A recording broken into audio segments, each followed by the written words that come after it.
Okay, I hope this is working here. This is video number 4. What do I got here? Okay, number 4 is going to be about telepathy and injuries from past lives. Let me just set my super duper high-tech watch here.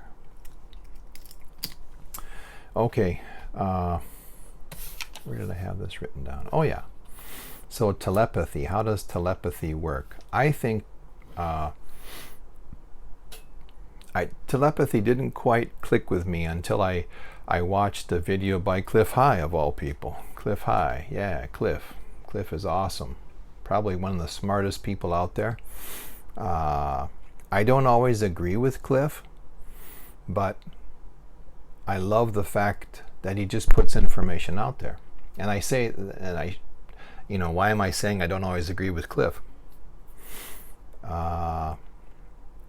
Because Cliff will say to you, I don't care if you can disagree with me, but let's talk about it. We may learn from each other. And that's one of the things I really like about Cliff, is he puts the information out there. If you don't agree with him, you can say, hey, I think this dude, what do you think? And through the years, I've emailed back and forth with Cliff. Once in a while, I don't agree with, what he's thinking. But it's cool that, it's very rare to meet people in life where you can disagree, but then walk away not feeling any different than when you started, right? Most people get very upset if someone doesn't agree with them. But Cliff's different. That's cool. He's a good example for all of us to be, right? So, and having said that, I agree with a lot of stuff that Cliff says. And one of those, he really gave me some clarity on this issue of telepathy.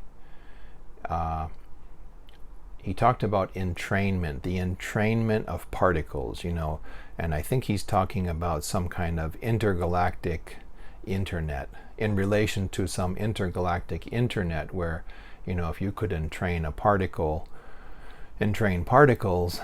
then, I could be here and you could be, on a spaceship inside the sun or wherever, and we could have the same information, quicker than you can snap your finger.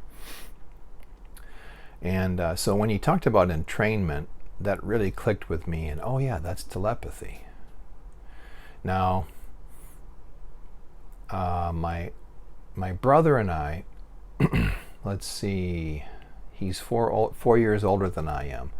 And it seems like ever since he graduated high school and went in the Navy, we've never really lived in the same city or even the same parts of the world. And so for the last 30 some years.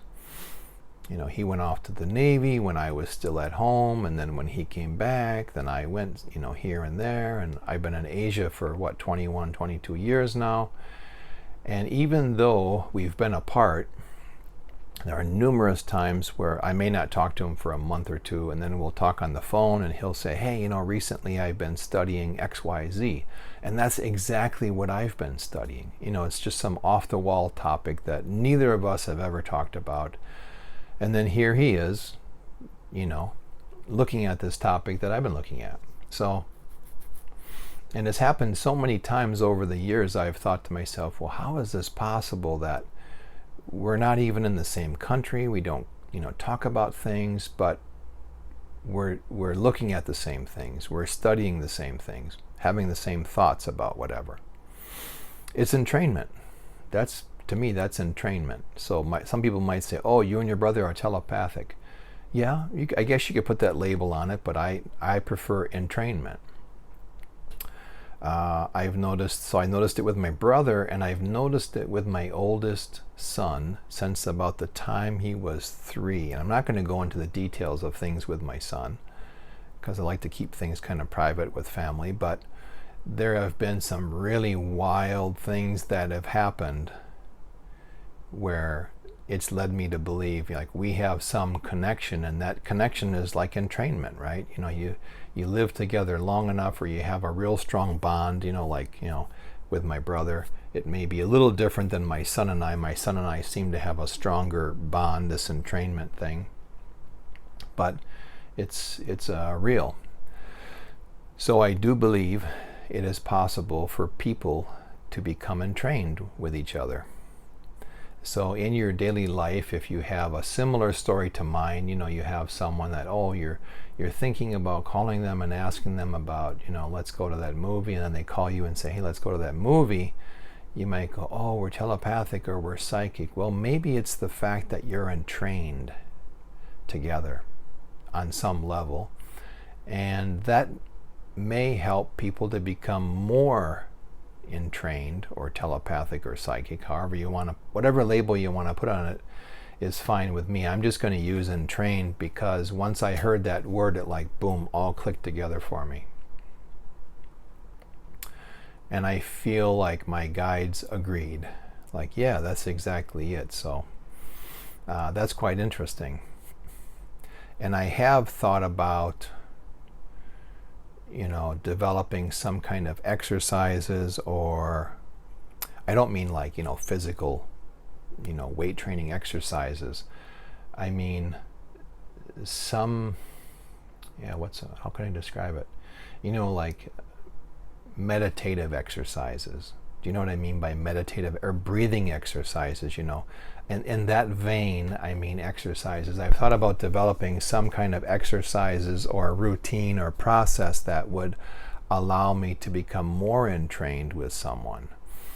And that leads me to another topic, which I wasn't going to talk about, but probably I should because it's along the same lines, is that women who are pregnant, they get morning sickness, right? I figured morning sickness out when my wife was pregnant back in 2000 with our first son. And it was like this download of information.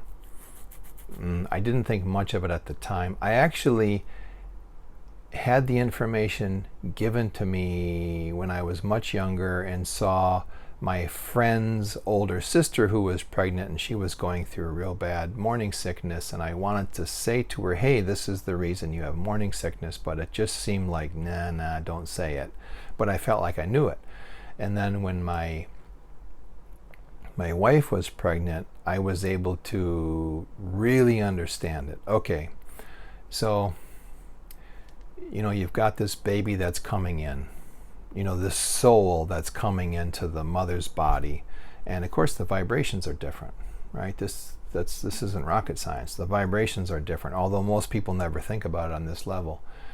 So morning sickness, I think, and this is, I believe my guides have told me this, or someone gave me a download of all this information. It's a vibrational difference that's causing the morning sickness. So the mother's energy body is unable to handle the vibration of this new soul coming in, and it causes disruptions, and those disruptions manifest themselves in a physical way, which makes the mother throw up. And it throws off your it either makes your sense of smell really acute, or it throws it off because people women who have been pregnant can tell you, oh boy, when I was pregnant, if I smelled Lysol, this cleaner, if I smelled that, I would throw up, or if I smelled my husband's shirts, I would throw up, or whatever. It's all these weird things. And then women have cravings for certain food, and smells and tastes are really connected, right? So I think when people have cravings, that's your body telling you, hey, this food with this smell will lessen, it's what you need, right? It will lessen the morning sickness. If you can just eat these foods, the vibrational energy of this food will smooth out the difference in vibrations between this new soul person coming into your body and your vibration, or your energy body. So looking at my watch here. So then what I did is I actually could see and sense this difference in vibration between my son's soul coming into my wife's body and my wife's energy body. I could actually see it as light and like these waves. So then what I would do is I would sit next to my wife. I would put my hands kind of above and to the sides of her stomach. And I would just imagine that I was able to smooth out the waves, the differences in the waves. So I don't know if anyone's ever done pottery, ceramics. Have you used a potter's wheel before? You know, an electric potter's wheel, and it's spinning, and you got this lump of clay, and you have to, you know, keep your hands real tight and steady, and then you can center this big piece of clay. It's similar to that. So if you've experienced that, you've kind of got a head start on how to do this. So being able to see the energy really helped, and then I just focused my hands and my energy on smoothing out the energy, the difference in energy between the two. And my wife never threw up during her first pregnancy. In fact, boy, I want to say, you know, I can't remember exactly now because she just never had the problem, even though we had 3 kids. You know, most women, there's a period, a number of weeks when the morning sickness is really bad. And for my wife, that was cut down to about half. She very rarely had the feeling like that. And when she did, then I would just sit next to her and smooth out the energy. So I think what I was able to do is I was able to accelerate that process that normally would take, you know, a number of weeks or a number of months. And I was able to shorten it down, you know, to a number of days. And my wife also noted that when I did that, the feeling of, you know, wanting to throw up would like go away. So I felt that was a pretty good validation of what I was doing. I think with my second son, I did it a little bit. Now my third son, I don't think I did it at all with my wife, and she seemed to be fine. In fact, I can remember with my third son trying it once, but it was just like there was no difference in the energy. And I remember just looking at her, and there was just like nothing. It was like, wow, everything's in sync perfectly. Wow. So that's also possibly related to entrainment, right? Because there's this difference in vibrational energy. You're getting it to smooth out and become the same vibration. Very cool, I thought. Okay, I don't have too much time left for this last one. The second part here, what was it? Oh, injuries from past lives. I think injuries from past lives can have a big effect on our current lives. I in this life, you know, I'm a Taurus. Taurus tend to have throat problems. Man, I had all kinds of throat problems growing up. I would have a sore throat, a strep throat, you know, streptococcus or whatever they call it. I would have strep throat every single year as a kid. It was horrible. And in those days, they would just give you pills, right? Come on, you've got a sore throat, you can hardly swallow. And now they want you to like take pills 3 times a day for 2 weeks. And it takes like 10 days before the pills really start working. So you're in pain all that time. It was just horrible. It wasn't until I was about 12 that my dad said to the doctor, can't you give him a shot? And the doctor was like, oh, a shot's okay? Man, you get a shot, you're good in about, you know, less than a day, you're starting to feel better. It was like, holy shit, why didn't they do this sooner? You know, I'm not a wussy. I could take the shot, right? So anyway, lots of problems with my throat, and my neck would get like, you know, like you'd wake up and you'd be like, oh, did I sleep wrong? Oh, Jesus. And I was helped a little bit because my grandmother, of all people, showed me how like to do a chiropractic adjustment on my neck. That really helped. And then I was able to do a past life regression where there was a life where someone hung me. You know, I was hung. And once I saw that past life of being hung and said, okay, that was a past life. It has nothing to do with me in this life. It was like this huge something was lifted off my neck, and I've never had problems with my neck since then. I had a knee injury in this life, a knee injury, kind of, you know, just kept coming back. Same thing. Did a past life regression, and this was on my own. I was able to go back and see what was causing this. And I had been like I don't want to say a pirate, but I was on a ship. I had a life where I was a sailor on a ship, and during a battle, I got my leg cut off at the knee.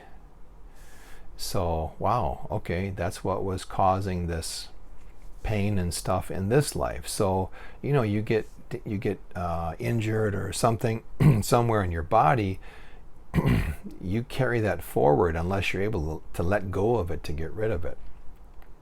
Same thing. Once I saw that life, oh wow, that explains why my knee bothers me. And I just said, okay, it has no bearing on this life. It was just part of that life, part of that experience. It's done and gone. And the knee's been fine since then. So, I mean, I know I make it sound really easy. You have to do some work, like meditation and connecting, with who you are. But so don't discount the fact that injuries or problems you have in this life are not from your past lives. They could be from your past lives, right? And there's a whole idea that, okay, if something happens on your right side, it's from this life. And things that happen on your left side tend to be past life stuff. I've heard people say that, and interestingly enough, all of the weird things I've had have been on my left side. So I don't know if that's true, but I have heard that. Okay, I'm going to stop now because I think I've reached my 15-minute limit, and if I can keep it at 15 minutes, it's much easier to upload. Okay, I hope you guys enjoyed this. I'm going to stop here and upload these 4. I do have more things I could talk about, but let me just get these uploaded today, okay? Okay, hope you guys enjoyed it. Take care.